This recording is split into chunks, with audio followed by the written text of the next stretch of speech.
הזן החדש שפיתחנו זה זן שמעלים את המרירות, משאיר רק עסיסיות, גרגירים נימוכים או גרגירים רכים, שבעצם מחליקים לגרון, הרבה יותר כיף וטעים לאכול אותו.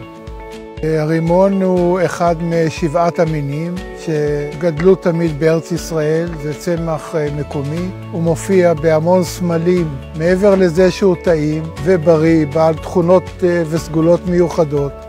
הזן הזה בעצם נותן לנו תשובה לחסרונות שיש בזנים אחרים שקיימים היום. זה זן, הוא גם טעים וגם הפרי יפה, הוא זן עסיסי מאוד, ולא נשארת ההרגשה המרירה שיש שאוכלים את הזנים הרגילים של הרימון.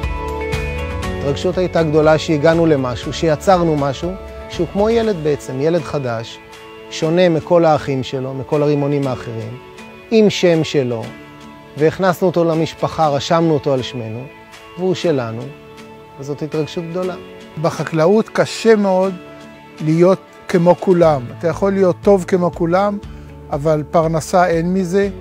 לכן יש מוטיבציה להיות חדשני ולהגיע לדברים, לתוצרת שאין אותה לאחרים. אנחנו משלבים את הציונות עם החקלאות ועם החדשנות, והרימון שפיתחנו, הרימון יין, הוא בעצם דוגמה מצוינת לשילוב של שלושת הדברים, ציונות וחדשנות וחקלאות. יש הרבה תקווה לעתיד טוב, כמו השנה שאנחנו רואים את הרימונים.